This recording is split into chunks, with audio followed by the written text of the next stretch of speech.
সুফিয়ানে সৌরি রহমতুল্লাহ আলাই আলী রাদিয়াল্লাহু তাআলা আনহুর ছাত্র ছিলেন। তো ওনাকে স্বপ্নে দেখানো হয়েছে যে আমার একজন ওলি মারা গেছে, তোমাকে জানাজা পড়াইতে হবে। তো সুফিয়ানে সৌরি রহমতুল্লাহ আলাই ভাবতেছিলেন যে লোকটা এরকম কি আমল করত যে স্বপ্নে আমাকে নির্দেশ দেওয়া হলো এর জানাজা পড়ার জন্য। তো এলাকায় যায় জিজ্ঞাসা করছে, ভাই লোকটা কি কাজ করত, তার ইবাদত বন্দিগি কিরকম ছিল? তো সবাই এক বাক্যে বলতেছিল সাধারণ লোক ছিল, তেমন কোনো উল্লেখযোগ্য না ব্যক্তিত্ব ছিল না আমল সামল ছিল। তো সুফিয়ানে সৌরি রহমতুল্লাহ ভাবতেছিলেন যে এলাকার মানুষ থেকে তথ্য পাওয়া যাবে না, আচ্ছা বাড়িতে জিজ্ঞাসা করি। তো বাড়ি যায় জিজ্ঞাসা করছে লোকটা কি আমল করত। তো বলছে না সাধারণ ছিল। তো উনি একটু নৈরাশ হয়ে ভাবতেছিলেন যে বাড়িওয়ালাদের থেকেও পাইলাম না, আচ্ছা দেখি গোপন ভাবে আর স্ত্রীর থেকে কোনো খবর নেওয়া যায় কিনা। অনেক কিছু থাকে যেটা জামাই বউই জানে আর কেউ জানে না, ঠিক না? তো স্ত্রীকে যখন জিজ্ঞাসা করছে বলছে লোকটা তো ছিল সাধারণ কিন্তু তার একটা আমল ছিল। বলছে সেটা কি?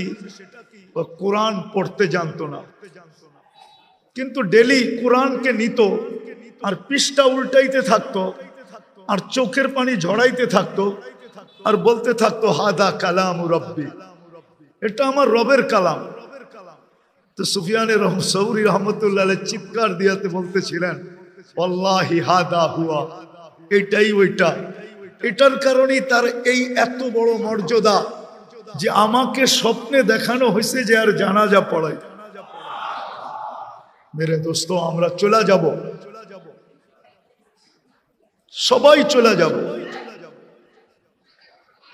দুনিয়াওয়ালারা আমাদের সাথে সম্পর্ক ছিন্ন করে দিবে আর সম্পর্ক ছিন্ন হয়ে যাবে। আসেন আসেন, সুযোগ এখনো হাতের নাগালে আছে।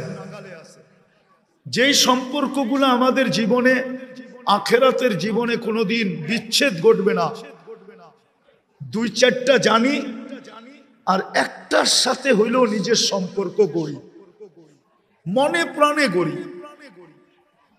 আমি সবাইকে বলতেছি, কিন্তু যুবকদেরকেও বলতেছি, আপনাদেরকেও বলতেছি, যদি আওয়াজ মা বোনদের কানে যায় তো তাদেরকেও বলতেছি, একটা এরকম সম্পর্ক গড়ি যেটা কোনোদিন আমার সাথে বিচ্ছেদ না ঘটে। এই উম্মত কিন্তু আল্লাহর বড় লাডলা উম্মত। লাডলা বোঝেন? আরে লাডলা বোঝেন কি? ডাকায়রা তো লাডলা বোঝার কথা, ঠিক না? হ্যাঁ, কি সন্তান তো আমরা সবাই তোমার, কিন্তু ছোটটার লগে এত লাড দেখাও কে লেগা, ঠিক না? কি মনে হয় বোঝেন নাই? ছোটটার সাথে সবচেয়ে বেশি মহব্বত, ঠিক না? উম্মত তো সবই, কিন্তু এই উম্মত আল্লাহর কাছে বড় প্রিয়, বড় ভালোবাসার উম্মত। কতটুক? এতটুক বলি যে এর উপরে আল্লাহর কাছে ভালোবাসার কোনো স্তর নাই। এতটুক ভালোবাসার উম্মত। আরেকটা উদাহরণ দিলে বুঝে আসবে। আচ্ছা বলেন তো, যে সবাই শেষে খায় ও কি নিয়ে বসে? মনে হয় বুঝাইতে পারি না। ঘরে সবাই শেষে যে খায় সে কি নিয়ে বসে? পাতিলা নিয়ে বসে। আর তো কেউ নাই, ঠিক না? কি পাতিল লইয়া বসে। আল্লাহর ভালোবাসার পাতিল পুরাটা আমাদেরকে দিয়া দিছে। না আমাদের পরে তো উম্মত নাই, আমাদের পরে তো কাকে দিবে ওই পাতিল? ভালোবাসার পাতিল আমাদেরকে দিয়া দিছে। এই উম্মত বড় ভালোবাসার উম্মত, বড় ভালোবাসার উম্মত, বড় ভালোবাসার উম্মত। এই জন্য এই উম্মতকে ছোট ছোট আমলে পার করাবে, ছোট ছোট সম্পর্কে উম্মত পার হয়ে যাবে। কি ছোট ছোট সম্পর্কে, ছোট ছোট সম্পর্কে পার হয়ে যাবে। একটা হাদিস দেখাই, গরম তো এখনো শুরু হয় না, ঠিক না? এই রোডেও যারা চা বিক্রি করে সবার চার দোকানের সামনে পানি রাখা থাকে, ঠিক না? ঝাড় রাখা থাকে, ঝাড়, ঠিক না? প্রচন্ড গরমের দিন কেউ আসলো আর জারের থেকে এক গ্লাস খায়া চলে গেল, ঠিক না? তেমন কিছু বলে না, বলে নাকি? তো কিয়ামতের দিন যখন হিসাব কিতাব চলবে, যে পানি পান করছে ও যদি জান্নাতি হয় আর দোকানদার যদি জাহান্নামী হয়, তো আল্লাহ দোকানদারকে কানে কানে বলে দিবে যে ওই যে যাইতেছে তোমার দোকান থেকে এক গ্লাস পানি খাইছিল, আজকে বদলার দিন, ওরে ধরো। তো ছুইটা যায় ধরবে যে ভাই তুই আমার বদলা দিয়া যা। কয় কিসের? আমার দোকান থেকে এক গ্লাস পানি খাইছিলা তুমি। কারে তোরে তো চিনি না বেটা, আবার কবে খাইলাম? চিনি তো না, কবে খাইলাম? তো আল্লাহ পুরা চিত্রটা সামনে তুলে ধরবে।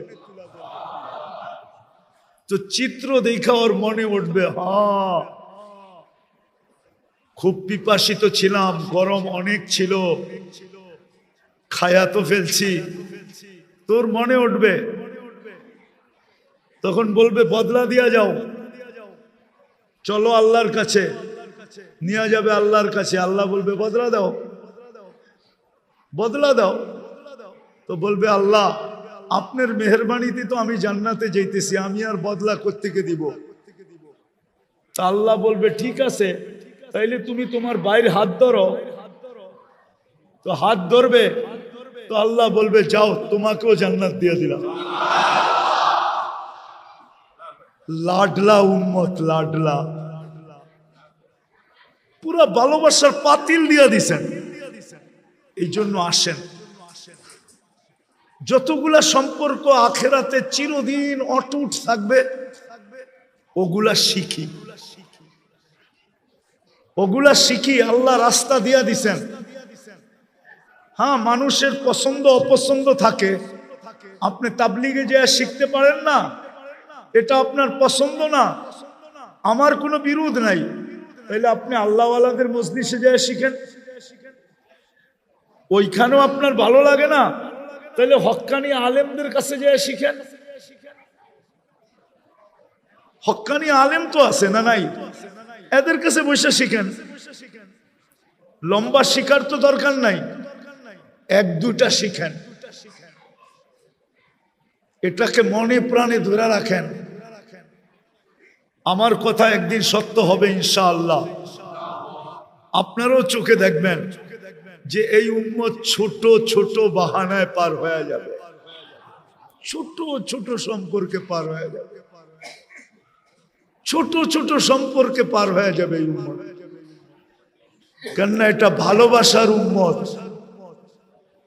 পুরা ভালোবাসার পাতিল দিয়া দিছে আমাদেরকে, বান্ড দিয়া দিছেন, সবকিছু আমাদের উপরে ঢেলে দিছেন। এই জন্য সবার কাছে দরখাস্ত, শিখেন, এর সাথে সম্পর্ক জোড়েন। যুবকদেরকে বলবো জোড়ো, মউত কখন আসবে কেউ জানে না। দুই শ্রেণী ব্যতীত কারো পার পাওয়ার সুযোগ নাই, শুধু বাচ্চার পাগল, বাকি যুবক তোমাকে আমাকে এই চেহারাটা দেখাইতে হবে। ওই দিন কিভাবে দেখাবো? কিন্তু নিজের কাছে যদি কিছু থাকে তো আশা করা যায় এই উম্মত পারে লেগে যাবে। যদি আল্লাহর রসুল হাউজে কাউসারের থেকে বিতাড়িত না করলেন, আর যদি বিতাড়িত করে দিলেন তাহলে বাঁচার কোনো রাস্তা থাকবে না। এই জন্য তো আমি বলি, ওলামারা একমত হবে কিনা জানি না, হাউজে কাউসার যার পেটে গেল ওকে আল্লাহ কোনো না কোনো বাহানায় জান্নাত দিবেই দিবে, দিবেই দিবে, দিবেই দিবে। কেননা যার পেটে হাউজে কাউসার গেল ওই পেট কোনোদিন জাহান্নামে যাবে না। কাহিনী মনে উঠলো এই জন্য বলতেছি, আমাদের মুরব্বী ছিলেন সাইদ খান সাহেব রহমতুল্লাহ আলাইহি। তো উনি কয়েকদিন পর পরই সুদানে যেতেন। তো সুদানিরা ওনাকে জিজ্ঞাসা করতেন, হযরত আপনি কয়েকদিন পর পর সুদান আসেন কেন? তাবলীগের বহুত বড় মুরব্বী, উলামারা চিনে সাইদ খান সাহেব রহমতুল্লাহ আলাইহিকে, ইলিয়াস রহমতুল্লাহ আলাইহির সাথী। তো উনি বলতেন কি যে শোনো, আমি সুদানে আসি, দরিয়ায় নীল হইল জান্নাতের নদী, আমি আসি এইখানে গোসল করতে আর পেট ভরা পানি খেতে। সবাই জিজ্ঞেস করতেছে গোসল আর পেট ভরা পানি খাওয়া? জান্নাতের নদী তো, খায়া আল্লাহর কাছে দোয়া করি, আল্লাহ যেই পেটে জান্নাতের নদীর পানি গেল ওই পেট যেন দুযোগে না যায়, ওই পেট যেন দুযোগে না যায়। ঠিক তদ্রূপ হাউজে কাউসার যার পেটে যাবে কোনো না কোনো বাহানায় আল্লাহ পার করে দেবে। এই জন্য মেরে দোস্ত আসেন শিখি, যেই সম্পর্কগুলা চিরদিন আমাদের সাথে অটুট থাকবে, সর্বগাটিতে আমাদেরকে সামলায় নিবে, পার করায় নিবে, আগে বাড়ায় নিবে, পাহারা দিয়া নিবে। কসম খোদার,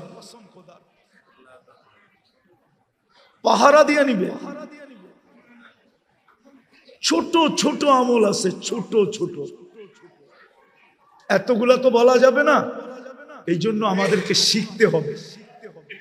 আমি রাস্তা দেখাইলাম, আপনি যদি তাবলীগে যায় পারেন ওইখানে শিখেন। যদি আপনার মন না চায়, ভালো না লাগে, তো আল্লাহওয়ালাদের দরবারে যায় শিখেন। ওইখানেও যদি আপনার ভালো না লাগে, তাইলে হক্কানি আলেমরা আপনাদের প্রত্যেকের বাড়ির আঙ্গিনায় আছে, হাতের নাগালে আছে, এদের কাছ থেকে শিখেন। যে হুজুর আমাকে 2-4টা শিখায়া দেন, আর এই 2-4টা কি মনে প্রাণে ভালোবাসা জীবন ভর এটাকে সঙ্গী বানায় রাখেন। করবেন তো ইনশাআল্লাহ? পাক্কা তো? বিলকুল। সামনে রমজান আসতেছে, শাবানের আজকে 2 তারিখ হয়ে গেল। রমজান উম্মতকে আল্লাহ পুরস্কার হিসাবে দিয়েছেন। রমজান মাস এই উম্মতের পুরস্কার, গিফট, আল্লাহর পক্ষ থেকে পুরস্কার। আবার সাজায়া দিছেন। কি সাজায়া দিছেন? ইচ্ছা করলে এক রাত্রে জীবন গড়া যায়, এক রাত্রে। কোন রাত্রে? লাইলাতুল কদর। আল্লাহ সাজায়া দিছেন। কেমন সাজাইছেন 2-1টা দেখেন। রমজানের যেই তসবিহ আপনি পড়বেন, এটা 1 লাখ লেখা হবে। একবার পড়লে 1 লাখ, একবার পড়লে 1000, একবার পড়লে কলেমা 70 বার পড়লে, দুরূদ 70 বার পড়লে, 100 বার পড়লে। আরে মিয়া গাট্টি কত বড় করবেন, করেন না? কত বড় করবেন, গাট্টি করেন না। একবার ইয়াসিন পড়বেন, কত? মিয়া রমজানের বাইরেই তো 10 খতম। রমজানে যদি 1000 গুণ বাড়ে তো কত হইল? কত? ম্যাথমেটিক্স ঠিক আছে তো? একবার পড়লে 10 খতম, আর 1000 গুণ বাড়লে কত হইল? মিয়া 10,000 হইল। ম্যাথমেটিক্স দিয়ে আপনারা আমার চেয়ে কাঁচা। একবার সূরা ইয়াসিন পড়বেন, 10,000 কোরআন খতমের সওয়াব। বাবারে 1000 দেন না, মায়েরে 1000 দেন না, দেখা যাবে আপনি 1000 কোরআন খতম দিছেন, কোরআন খতম উইরা যায় মা বাবারে এমন ল্যাপটায় ধরছে, আযাব কয় আমি জান। আযাব যদি আল্লাহ না করুক হয়েও থাকে, তো আযাব বলবে ছাইরা দে মা, কান্দা বাঁচি। কোরআনের উপরে আমি আসমু তো আসমু কি কইরা?